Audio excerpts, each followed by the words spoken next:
Manever I say ma PENDREAM TV. PENDREAM TV there, I see them yopo. Yes, many happy returns. Yes, great. Just a quick one.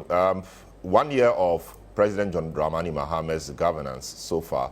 What are your quick thoughts on what you think is gone well and what you think could be better, or what hasn't gone well? Well, thank you for the question. 1 year, I have not done a very critical analysis of the 1 year, but following from what I have been seeing and hearing, when I say seeing and hearing, most of them from the media and from social media, because I spend most of my time outside the country, I think so far so good. And if I can paraphrase Honorable Andia Piakubi's statement, that if it takes even the devil to fix the country, he will support it. I think that is a profound statement, and I think the government so far has done well. When it comes to issues of safety or peace in the country, I think Ghana is reasonably peaceful, except for isolated cases like what is happening in Boko and a few other areas, which has been with us for several years. I think things are moving very well. People who came for that program, I don't know what it is called, 30 December or whatever it is. If you hear their feedback, they are very happy about one particular thing. Ghana is so peaceful and safe, they always claim. So I think that is very good. When it comes to economic management, all the indicators I think are looking very good. We have an increased import cover. The economy GDP has grown. Interest rates have fallen. Inflation has come down as low as, I think, around 6%. I think 5.4. 5.4. I can't believe that. If you had asked me to predict a year ago, I would have said maybe around 15 or 14 or thereabout. It has come at that low. And the most important indicator, which we are told by our former Vice President, His Excellency Mahmoud Bawumia, is that when in doubt, look at the exchange rate. The exchange rate has also performed very creditably. And so I think so far so good. But one of the happiness I have so far is that we have gone a full year and I have not, or we have not yet heard of any scandal or any big issue of corruption happening in the country. I think that is commendable. I hope and pray that we are able to keep it till the end of the tenure of the president. I see. Great. Now, talking about scandal or corruption, let's now get into the meat of the matter, oral. You are part of the committee put together by the president even before he took office to look into the matters of oral, collate some evidence or complaints and present same to him. You did that, and your committee was chaired by the Honorable Ablakwa, now Foreign Affairs Minister. After doing all the work you did, sitting back for about 1 year and observing things, would you say that you are impressed with how the government is proceeded with the work you have done? The answer is yes and no. Government has taken our report and it was given to the Attorney General, who forwarded it to the law enforcement agencies, including the OSP and the NIB, and they are doing their investigation, which I think is commendable. But the speed at which they are moving has always been my worry. And when I talk about the speed, many people misunderstand me to say that the investigation is not quick. That is not what I'm talking about.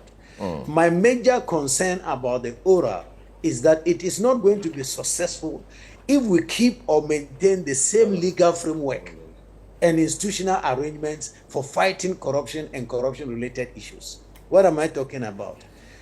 As we speak today, or as you and me, we are having this discussion, to establish guilt against someone for financial crimes the person, it must be proven by prosecution beyond reasonable doubt. And financial crimes or corruption and corruption-related issues are not issues that are very easy to establish beyond reasonable doubt, because the perpetrators of this type of crime are very intelligent and sophisticated persons.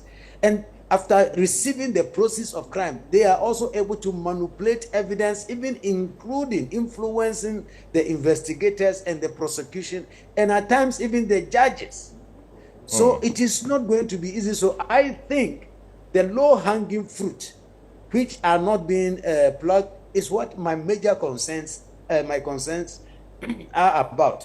One, if we had changed the legal framework, said that for corruption and corruption-related cases of financial crimes, one does not need to prove beyond reasonable doubt. Once it can be established that Daniel is in possession of resources or assets that do not match his known sources of income, then the onus should shift to Daniel to prove to us how he or she got it, if it's a lady. So if we do that reverse burden or lifestyle audit or unexplained wealth, I am sure that alone can deter people who intend even stealing. And of course, those who have stolen, we can easily get them to refund the money to us and maybe punish them or whatever it is. Another issue I've raised over and over, if you permit me, is the time it takes to try these cases. You will notice that cases go to court and they stay in court for years. We should legislate quickly to say that on this type of crimes, it can take you 6 months or 1 year, so that we know that there will be finality to the hearing. Otherwise, we are going to continue with it. One day there is a change in government, and then the case drops off, or they file nolle prosequi, etc. If we don't do this, including, of course, I've also been advocating for it, amending the Internal Audit Agency Act, so to make these internal auditors independent, so that they can hold spending officers or principal spending officers accountable. And you agree with me, as for the public office, conduct of public office holders bill, has been on the table for how many years? Before I became Auditor General in 2016, it has been there. Nanado promised he was going to give us one which is of international standard or world class. He did nothing. And 1 year gone, I thought that bill should have been passed now to show that we are not going to tolerate any misbehavior in the public sector. So these are my challenges, these are my concerns. And whenever I raise them, some people don't understand. They say maybe I'm criticizing the Attorney General. Yes, if I'm criticizing him, is because he has not changed the legal framework, which makes the fight easier. As it is now, the fight favors those who are rather corrupt or misusing our resources. In terms of changing the legal framework, is it not enough to hear that the Attorney General is assured that it is looking at that particular framework and in due course that will change? It is a law. Changing the law on a thing like this will require a lot of stakeholder engagement because it's a crucial matter. You want it done quickly. Won't we be rushing to getting this thing passed when indeed more stakeholder engagement could have been held to make it richer and better and more encompassing? Absolutely. But my brother, we've gone past 1 year. When I say time is running out, people don't get me. I remember 3 months ago, I said 9 months, and people say 9 months is short. Now 1 year is gone. We've gone 1/4 of the term of tenure of office for His Excellency John Mahama. So a whole year is gone. We are left with only 3. And well, I don't know whether those stakeholder consultations and etc. are being done, but we should have seen at least a bill in the public domain now giving us the assurance that if Ghanaians support it and Parliament passes it, very soon you can't just go into public office and within 3 or 4 years you are so rich compared to the small salary that you receive. So this is what I'm saying, that well, if he is doing some work, yes, no problem. He has been holding press conferences. He should update us on it to say that, look, I have this bill. It is before cabinet, or it is in my office, I'm here to submit it, or it has passed cabinet and it is going to parliament, etc. If he brings us to speed on this, I think it will be fantastic. Great. And you presented a report to the president, which had, over 20,000 or over 2,400 complaints in all.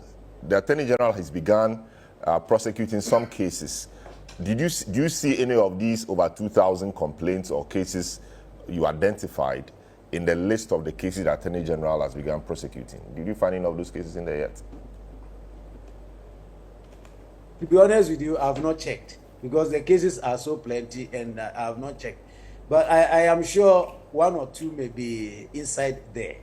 And I think that in my considered opinion, again, when I say some things, people don't agree with me, but I think the report that we submitted to Attorney General was not right for prosecution. It requires auditing and investigating to establish the infractions. And that is one of the areas that I thought the presidency or the president can depend, or the Attorney General can depend on Clause 8 of Article 187, which empowers the president that in the national interest, he can request the Auditor General to perform some audits. So if those audits were pushed, or those reports were pushed to the Auditor General for a forensic audit, I think we will have been making a lot of progress by now. I am aware that he is doing that of the cathedral, but the Auditor General has a big team of auditors, more than 3,000. So several groups can can be running in parallel, so that we don't do one, then we go to the next one, we don't do two, and then we go to the next three. No, we do this in parallel. Speed is what I've been calling for. Well, maybe it may not be, it may not stand very well or sit very well with Attorney General and his team, but I think time is of essence. Corruption at times does not need to win. All that it requires at times is time. With time, the sentiments, the feelings, everything goes away. And like you said, oral was a big plank that was used during the 2024 election. And we must keep it hot so that the public will not lose confidence over what we are doing so far. Thank you. So from where you sit, you said we have to keep it hot. From where you sit, it's not as hot as you would have wanted it to be, obviously. But the other point is that what really is oral? It's Operation Recover All the Loot, But what we see is the sentiment for people to be jailed. These are two different things. Recovering the loot, as well, the Attorney General is saying that people want to cut a deal with him and is inviting them to come, and all of that. That is recovering the loot, or the process of recovering the loot. But people rather want people jailed. What really was the thinking in the committee? What was your mandate really, and the thinking in the committee in respect of recovering the loot and jailing people? The committee's mandate was simply to receive complaints. And we received more than 2,000 complaints. A lot of them were chaff. We threw them away. There were a lot of garbage, which for some of them, it was not any wrongdoing. It was like you belong to a certain party or you belong to a certain group. That is why we are complaining about you. So we threw those garbage away. And what we submitted to Attorney General was on the surface of the evidence we had received. To us, we thought those can be investigated and possibly prosecuted. Whereas the focus is on recovering the loot. If you remember, prior to the elections, the promise of the president and the NDC was also that they were going to jail the looters. It was not only recovering the loot. I remember even the president made some promise like that. Yes, we will recover. I personally, my focus or my preference is recovering the loot plus taking something in addition. For instance, you can't take 10 million and we collect 10 million from you and say you are scot-free. No. Perhaps I'm one of the people who do not really subscribe to jail sentence. If you take 10 million, we take 20 million from you, or 15 million. At least we must get something more from you. And all this cannot easily be done if we maintain the current legal framework. That is my argument.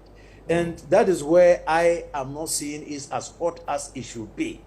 Even if we had not jailed anybody yet, even if we have not even started prosecuting a lot of people, but the legal framework has been changed to signal that you can't play with our money anymore. If you go into a public office, you declare your assets. If we get to know that you have acquired assets beyond your means, you are going to be jailed or you are going to be prosecuted. I think this brings about deterrence, and that will be fantastic. But however, let me also be quick to say that the recovery of the loot is very important, but not as important as preventing the loot. And that is where I think government so far has done very well in not suffering any scandal as at now. But it will be better to also add the legal framework, changes in the legal framework, so to bring about the necessary deterrence that we expect. What is your suspicion? This legal framework matter you are talking about, and it's been a year, like you rightly said. The legal framework will seek to question what we may call unexplained wealth, etc. This applies to everybody, but often it is public officials that we keep pointing our fingers at, and a lot of them being politicians. Do you have the feeling that we don't seem to have the political will to get this legal framework in place because it may appear that the political class will be going after its own self? Do you have that suspicion? Actually, that is always the case with public sector reform. I've always been referring to public sector reform as I liken it to someone sitting or standing in a basket or bucket, and you ask him to lift himself up. It is his weight which is keeping the basket down in the first place. So it is never going to be lifted up. More or less, the public sector leaders are the problem. So changing becomes very difficult. Anytime we propose things like this, people look at themselves first. That is, if the unexplained wealth, if the reverse burden becomes part of our legal framework, can they pass the test? So I suspect that it may be part of the reason. But then I don't think Ghana is alone. It is something which has been done in several countries. Right. So we can also learn from that and do better. The oral, your committee said that you reviewed 36 cases estimated at $20.49 billion. That is quite ambitious. And like you said, a lot of the cases or some of the cases that came to you were garbage, so you threw them away. And you've also said that, you know, the report was not right for prosecution. So on what basis was this estimate made? Somebody makes a complaint that this person is amassed or he's stolen this amount of money, which is an allegation, and then you add that value to the total you are having to bring it to 20.49 billion. Is that not too ambitious, or was that not too ambitious? And was that not also raising the expectation of the public too much that now it is coming back to haunt you? Remember, I said that we looked at the complaints, and those that on the face of it have some substance. We could see there are some infractions being alleged. We put them together and submitted it to the president for onward submission to the Attorney General. Never has the committee ever said that we have investigated the allegations. And of course, being a former Auditor General or being an accountant, I know that most of the times when you start an investigation, your initial or preliminary findings can be alarming. But after going through the full cycle of the investigation, you may realize that the residue becomes very small. In some cases too, the initial finding may be very, very little. But by the time you finish, it is so huge. That is the reason why I have, from day one, repeatedly said that the result of our work must be subjected to further forensic audit or investigation, so to be able to establish the guilt, and then we go forward. So we estimated the 21 billion based upon the complaints that were before us or what we had received and we thought they were infractions.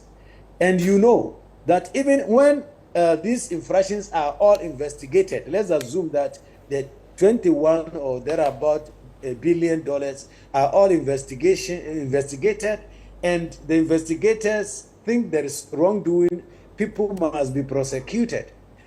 If it goes to court, it lies with the court to determine whether there is a guilt or there is no guilt. And even I've made this point earlier on, and I will not hesitate to repeat it. In situations where even the courts have agreed or found people guilty and say refund the money, recouping that money is itself another ball game altogether. And I remember the case of Honorable Wyoming. I don't know whether the monies that the Supreme Court said or the court said he should refund, whether it has all been refunded. So it becomes a challenge even after that. So we never thought, or my thinking was never that we are going to recover the total amount. We may be able to recover a substantial part of it, or we may exceed it, depending upon what the investigations will come out with. Thank you. I see.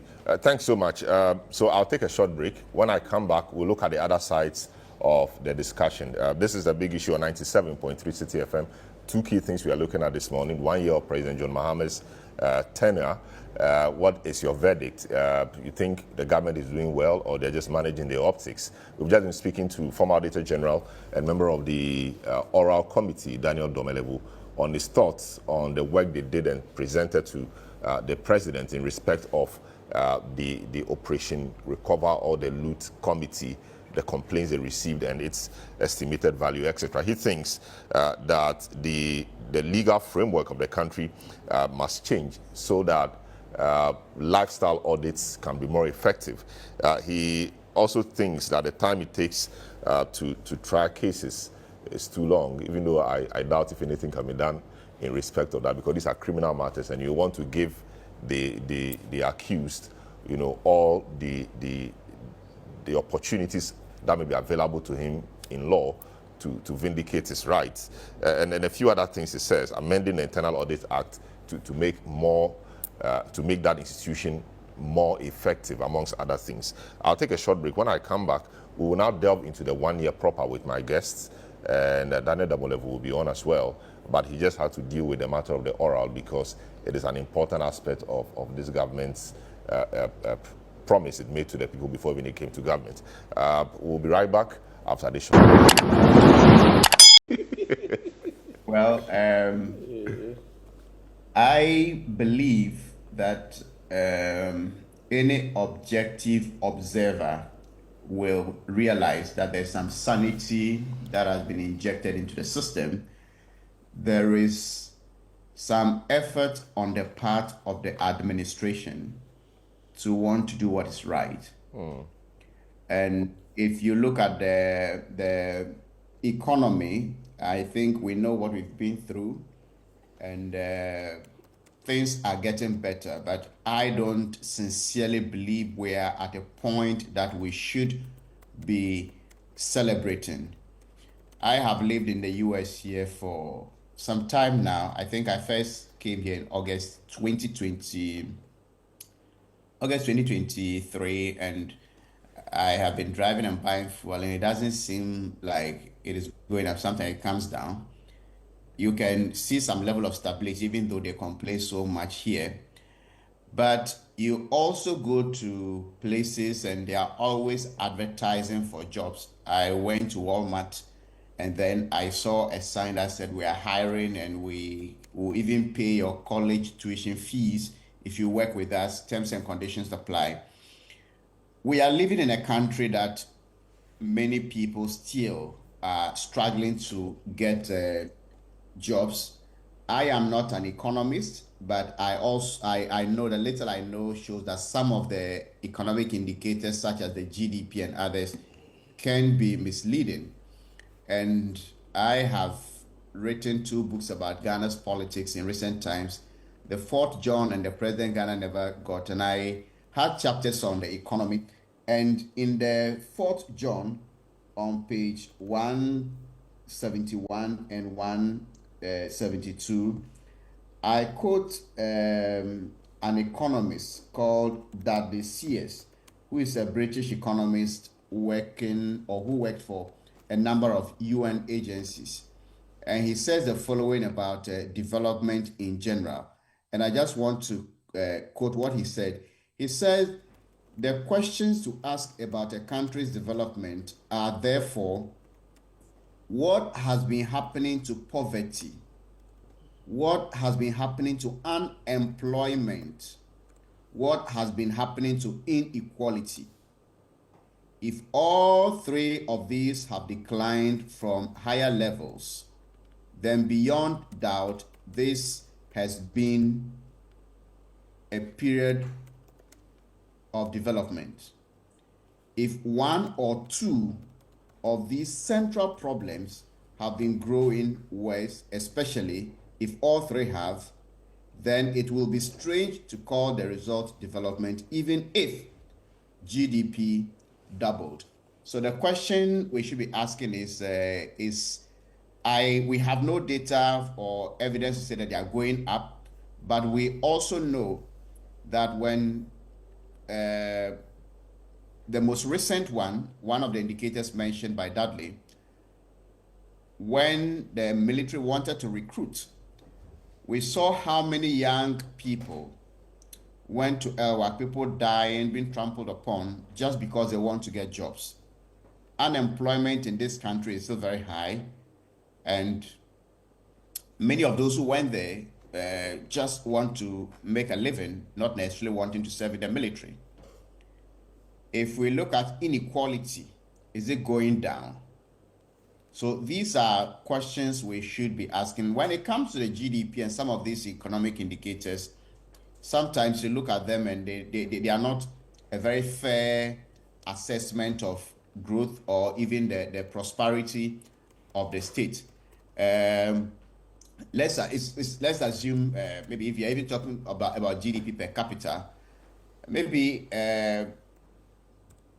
if a rich person joins those of you in the studio now, and then you are having to put your resources together and say, okay, this is how much we have, it will go very high. But if that person is taking off, I don't know your net worth. I'm not saying those of you in the studio are poor, but just to say that a super wealthy person can just get in and have so much. And so that is where the inequality comes in. We still have many people in the streets who are not getting jobs, and there's still so much suffering that I don't think we've gotten to that point that we should be able to beat our chest and say that our economy is strong. Your economy cannot be strong when there are no jobs. Your economy can, in real terms, not be so strong when people are, only a few people have so much and the rest have very little. But I think any honest assessment would admit that it appears there is some level of sanity. It appears there's some level of stability. When you look at the city, I think it's one of the longest periods in recent times when the city's stability throughout the year has hovered around 12 cedis to $1. And so as to the reason we are experiencing this and who takes the credit, that is another debate. But looking from outside, and I still do transactions in Ghana. I have families, friends in Ghana and all of those. And so I know what is happening, and I'm very convinced that there is some level of hope, but we haven't gotten to that point that we should begin to celebrate. Very because well. Sometimes when you even ask the critical questions, you may not find very strong legs on which the current stability is standing. So if tomorrow gold prices slump and all of that, where else are we going to get that stability from? So This is my thoughts on what is happening with the economy. Great. I'll come back to you. A few of your messages that have come through on our text lines, our WhatsApp line 0539986996 and 02044470033. This one says, "Good morning, Salam. It's absolutely obvious that President Mohammed's first year has been remarkable and exceedingly beyond my wildest imagination. All the economic indicators so far point to the right direction. About Papa, this is Jones Adoboy in La." This one from a very long one, actually. So good morning to our Deputy General Secretary and Mr. Computer. This is Abdul Ganyu Bankaribu. Attorney General is questioning whether Oral can account for the promised 21 billion. However, it should be noted that the 21 billion represents only about 400 cases out of the over 2,000 cases reportedly investigated by, or they didn't investigate, Domelevo said. They said they collated them. Frankly, what exactly is wrong with the Attorney General? Many Ghanaians are becoming increasingly frustrated with his constant media appearances. Is he trying to play games with the public? At this rate, he raised leaving office as one of the worst AGs this country has ever produced. This one from Kwame Nkaswa says, "I think the president is on a good course, and let's wait and see what happens when the IMF leaves town." Solomon Ofori-Atta says, "The NDC government must give some credit to the NPP for the foundations laid with regards to good for oil, IMF bailout, etc." Ezekiel Dansuma says, "Rashid Tanku must speak to the issues being discussed rather than going back to the failures of the NPP. That's why Ghanaians give them the mandate to lead us." Your messages can still be coming, and we'll be reading them. Let me, Prof. So, because of his violated his visa terms, his visa was revoked according to the Deputy Attorney General sometime in June 2025, and so he's been living there illegally. And we know Trump is trying to crack down on illegal immigrants and all of that. And it does appear that Ken Ofori-Atta finds himself in that bracket, and so he was picked up by ICE.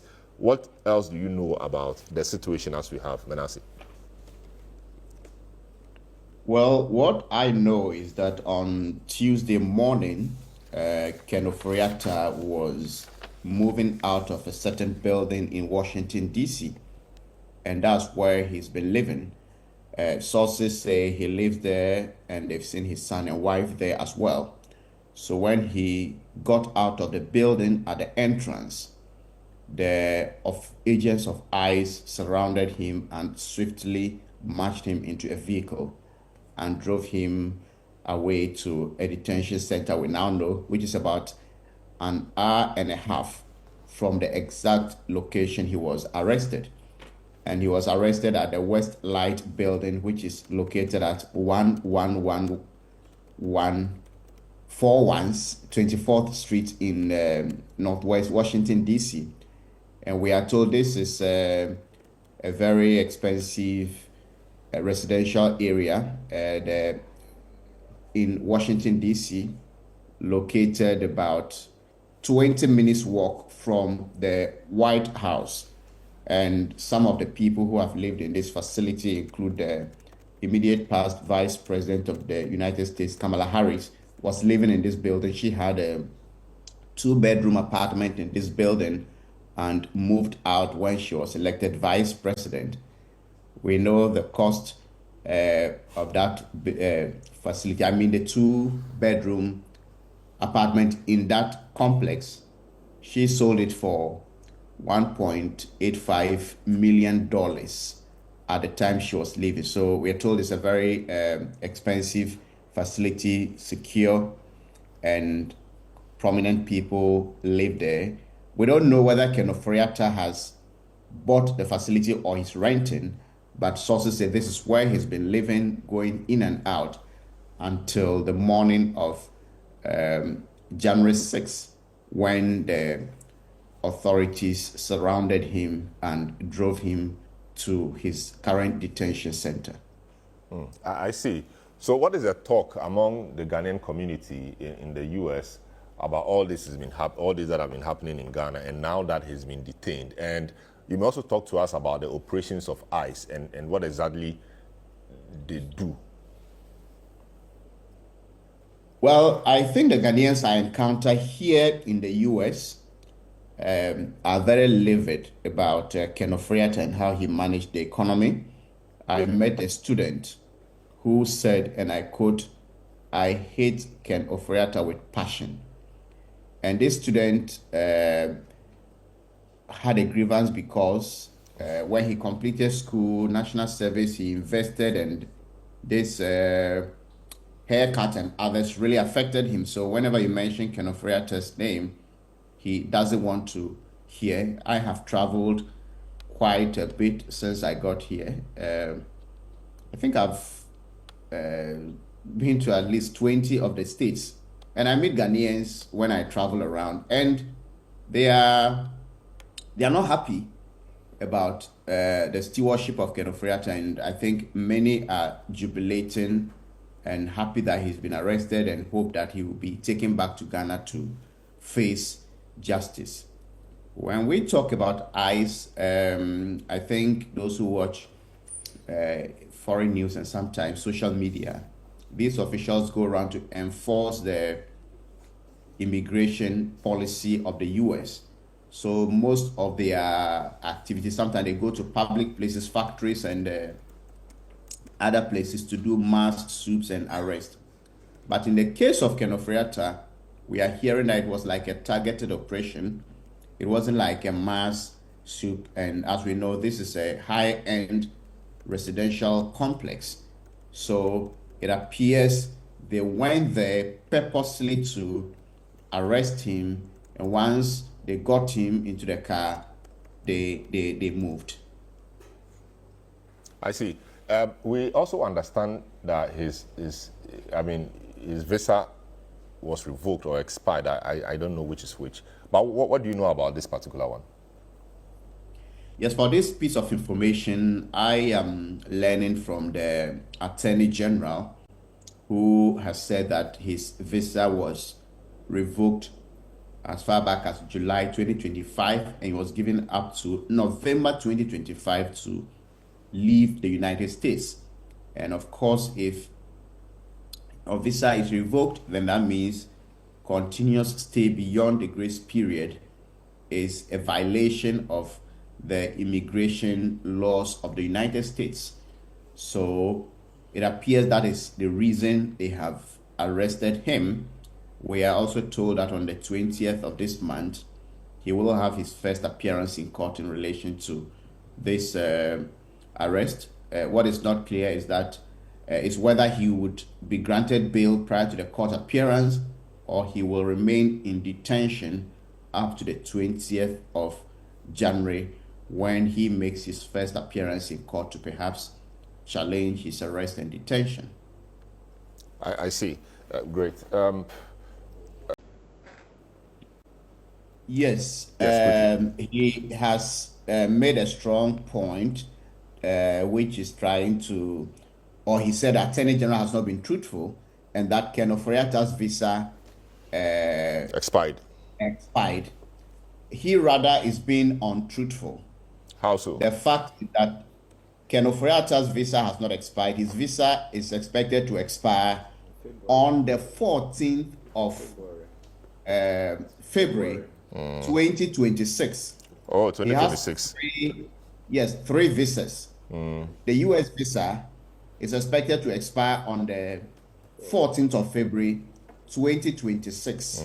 He has a UK visa that is expected to expire on April 21, 2032, and he also has a Canadian visa that is expected to expire on May 31st, 2031. So there's a point in there that his visa has not been revoked, it's expired. That is false. Okay, so given the circumstance, it could only be a revocation that will make ICE now come after him. Exactly. Very well. Is it sell this not expiration? Not expiration. we are all citizens. No, after thought. Listen up. When you asked him the first question, what did he tell you? He told you that he absolutely has no information on certain, except the report of the Attorney General. This is an afterthought. Please. Has he provided any evidence? Let him show let him show the biodata of the. I am telling you, let him show the biodata. He's the one accusing. Let him show the biodata. Right, that is not truthful. All right, no problem. I personally have also heard. Dedi kama mamena PENDREAM TV ase. Na so far so good. Say open online portal e wo Ghana. Nipa share, nipa follow, nipa comment here. To my best of knowledge, without any biases, PENDREAM TV.